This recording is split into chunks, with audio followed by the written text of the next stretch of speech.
I always remember the moment when I saw Victor for the first time. The Earth was flowing with the galaxy in the realm of time. Every step he took, the surrounding scenery changed. The temple of Artemis collapsed in fire. The afternoon sun shone down upon Stonehenge, and flocks of pigeons flew over stone statues left unfinished outside Hagia Sophia. Endless pure white light flowed into the unbounded space, quietly embracing him and forming a white halo, highlighting his perfect profile before being consumed by the darkness below. He was still very young at the time, or I should say, too young. His gaze crossed the mountains, the vast stars, and the surging oceans. I could see the surprise and hesitation in his eyes. That was probably the only time I'd ever seen him wear such a cautious expression. It was so impressive and unforgettable. To me, that was the time when he was closest to being a human. His steps were slow and simple and out of sync with my music. What was the name of the song? Right. Violin Sonata, number 9 in A major. It was a very difficult piece. When I first started practicing, I couldn't stand the sound of my own performance. But after practicing it hundreds, perhaps thousands of times, I developed muscle memory, and my fingers remembered every single note. I no longer tried to master the technique. It became a part of me, like breathing. That was the beauty of time. Yet, it also became boring. We were slaves to time, so we had no choice but to develop extraordinary patience. Victor wasn't so patient at that point. He had only stood before me a short while before he began to frown. Before he could ask, I answered all his questions. Who are you looking for? Your mother? No matter what you do, it's useless. All the stories that have been written into the wheel of destiny cannot be changed. You can try 100 times, 1,000 times, but the ending will always be the same. I understand that you can see endless timelines, but unfortunately, they all flow into the same river. Of course, I know you won't believe me just yet. I moved aside, allowing him to pass. He took 2 steps forward, then paused and looked at me. Oh, I almost forgot the most important thing. I stopped playing, held the bow of my violin to my chest, then bowed to him. My name is Zero. I am the Time Observer. I emphasized observer, hoping he could understand my good intentions. But he was still a young man, after all. Without a word, he stepped into the corridor of emptiness. As endless night engulfed him, brilliant light fell upon his shoulders, only to be forgotten in the lonely river of time. When next we met, he had changed a little. His cautiousness and hesitation were gone. Instead, I saw the familiar composure in those eyes that gazed back at me. With a smile, I bowed to him and tried to ask how he was doing. To be frank, I was a bit sympathetic after witnessing his countless failures. He was reaching out, trying so hard to grab something from the empty void. I began to play Serenade. I loved this calm and gloomy melody, for it could help me pick out some reminiscent fragments from my lifeless memory. More importantly, this song would always bring interesting changes to Victor's indifferent countenance. I never liked the violin as it is now. So one day, I went to Italy in the 16th century and told a street musician that his violin was too ugly and crude, that he should wrap the wood in pelts and carve the body into more graceful curves. He did exactly as I said, and the new violin became widely popular. I was very satisfied. But 3 years later, all the violins in Italy reverted back to their original style. Not 300, not 30, but only 3 years. I was deeply puzzled. What happened in those 3 years? Was it time's choice, or was someone interfering with it? When I tried to change something again, a man showed up here. He told me that there are people who wander between timelines waiting to correct history. He also told me that although evolvers with time-related abilities were rare, there were still enough of them. What would become of the world if anyone could change the past as they saw fit? But changing something that has already been changed, is that really fixing it, or is it simply another form of change? I don't know the answer. But no matter what, at the end of all timelines, there was only ever one ending. And it has never changed. Victor took a long time to think. I had seen that face before. He was trying to extract every single piece of useful information from what I said, which was boring. There was no point trying to deduce something that had already been proven. You said it took 3 years to fix something you altered. Are you sure not a single detail was changed during those 3 years? For about half a second, Victor had me speechless. The violin I designed was given a new name at the time. Perhaps one day some archaeologist could dig it up and study it. It was clear Victor had a lot of expectations for this line of questioning, yet I still mercilessly disproved his hypothesis. But she is different. Different from everybody. Her fate is entwined with every single timeline, so she is destined to have the only possible ending, together with this world. You are different too. And I do feel pity for you. Whether it's the past or the future, you are the only person who can completely manipulate time, which means you are meant to carry this enormous responsibility. The responsibility that belongs to every member of the Space-Time Bureau. Victor, who had always remained expressionless, finally frowned. What does the Space-Time Bureau have to do with me? I was about to reply, but he turned and walked away. I realized then that he wasn't asking a question. Anyone who had just listened to my speech, full of words like ending and destiny, would have thought me a lunatic, or that the Space-Time Bureau was full of lunatics. I couldn't blame him for wanting to stay away from us. Unfortunately, everything I said was the truth.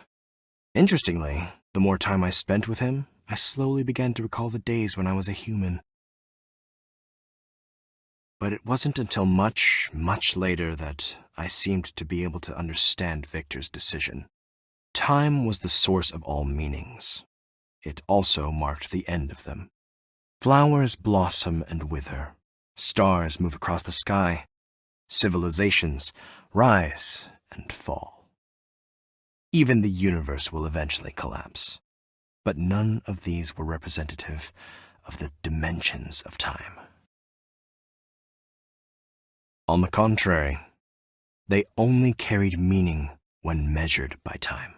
That which we had spent an entire lifetime to find meant nothing to time. Every member of the Space-Time Bureau believed this, so naturally we expected Victor to feel the same. But he was different. Nobody understood Victor's obsession with meanings. They often carefully predicted his actions and secretly planned many paths to guide him, which all turned out to be a complete waste of effort. He was looking for her, and he was determined to find her. If we were to use her as a bargaining chip, he would be willing to accept a fate full of drastic changes. Despite having found a breaking point, the situation was still deeply troubling. She shouldn't have survived in the first place, nor should she have been sent to other worlds. That would only further disrupt the timelines. It had never been done before. No one had that ability. No one except Victor. Still in shock from this turn of events, and after careful consideration, we offered him a kind gesture. As long as he was willing to cooperate with us, we would help him find her. Just as decisively as the many times he had refused us in the past, he immediately agreed. I wasn't sure if that decisiveness was good or bad. Messing up the timelines in that way would surely cause problems, right? Thinking about it, I began to feel very strange. Why panic when all the endings on all timelines had already been determined? We always used words such as interference or it had been fixed or determined, but were we really able to understand these terms? Victor had always been a man of few words, but at one point, he asked me a question concerning the real purpose of the Space-Time Bureau, which was very difficult to answer. We had no manuals or guidelines. We simply learned what to do through years of observation. I tried to put it simply. Every minor change in the timelines will cause a butterfly effect somewhere else. It may be positive or negative, but 90% of the time it will be negative. Yes, we do keep track of these statistics. The job of the Space-Time Bureau is to maintain the stability of all worlds across all timelines. You should join us. What I didn't mention was that he was a member of ours to begin with. Victor's reaction wasn't unexpected. He was silent for a long time, preoccupied with his thoughts and careful consideration. I will admit that the Space-Time Bureau is necessary. But if the Space-Time Bureau's duty is to prevent anyone from rewriting the world's end, don't you think I'm such a person? Plus, the existence of time is objective, but the negative effects are subjective. I seriously doubt that 90% statistic. I couldn't find a flaw in his reasoning, and he almost had me convinced. Unfortunately, based on my observations, whatever he was thinking didn't matter. The incident that changed his mind had already happened. The Queen had returned and brought with her a consequence that we didn't expect. The total collapse of this world had come much sooner than it was supposed to. The world had already converged, so we were unable to interfere through time or space. To allow each world to face their individual ending, or to converge all the world lines and push them to their final conclusion. Was there any real difference between the two options? No one knew the answer before the final moment arrived. Victor also realized the severity of the situation, but unlike us, he was still trying to find a loophole. He never believed there was ever only one ending. We have seen all the possible futures, all of us, but no one can change an ending that has been predetermined. That's why I never liked time. The more I observed it, the more I felt enslaved by it. The things that could be fixed or restored have already been predetermined or destined. In other words, they are meaningless. Every second, every moment, every timeline is meaningless. Victor quietly listened as I spoke. Afterward, he thought for a brief moment and gave me a response so funny that I almost laughed out loud. But every single moment matters to those who actually live in this world. Victor, even the gods don't have such compassion for the world. It's okay if you want to be a savior, but aren't you going to be disappointed if there's no happy ending? I never wanted to be a savior, but I'm pretty sure this world means something to me, as well as everyone else in it. He really believed his words. He was so resolute that he almost made me sound paranoid. I remembered a fish that I once had. It was a cheap fish of the red and white variety. I bought a small fish tank for it and put some little rocks and plants at the bottom. It was always daydreaming. Only when I knocked on the fish tank would it swim around cluelessly in the water. Sometimes I wondered, what was I to the fish? A giant that always appeared in its small world? At one point, I even wished that I knew an evolver that could interact with animals. I did some research, and according to the books, this type of fish typically lived between 3 to 5 years. I was quite happy about that. Maybe I could buy a larger fish tank and put more fish in it. Perhaps with friends it would find the world more interesting. But Things never seemed to go my way. One day I woke up to find it upside down in the water. I picked it up and carefully examined it in my hand. It was nothing more than a dead fish, slippery, lifeless. Half of its round eyes had turned white. I tossed it into the garbage can. Perhaps there was a moment when I believed in meanings, but time made me forget that moment. Aren't you at all worried about the price to be paid, Victor? The price? It's destined, so it will come to me regardless if I worry or not. That's what you people always say, isn't it? You are not wrong. If you want to tell me something, just say it. Have you not realized the true reason behind this world's rapid collapse?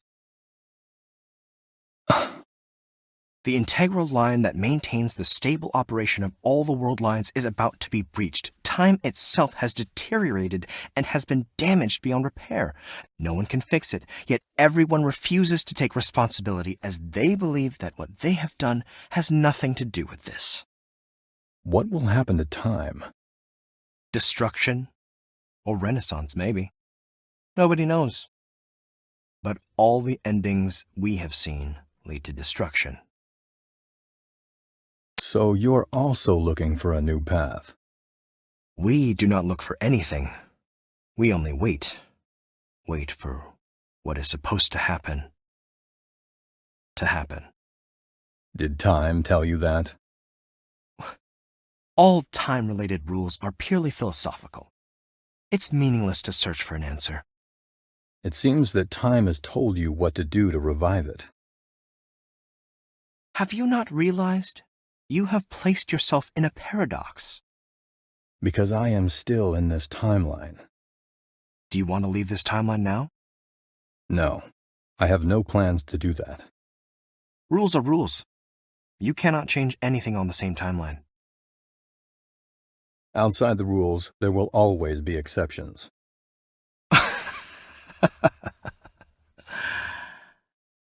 Why are you laughing? You are becoming more and more like the Victor I know. And what kind of person is he? Very powerful. Powerful enough to manipulate everything, including time itself. Is that so? Too bad time's up. I still have something to do. This responsibility is not yours alone. I am not alone. Is she your final card? Quite the opposite. Do you trust her that much? Completely. The world I live in is real. To me, it's not one of numerous world timelines, but the only one. At least for now, this is what I believe. Well, I hope you can be satisfied with this world's ending. No more destiny, then? For the moment, I am willing to try to believe that such a world that is so beloved will flourish in love.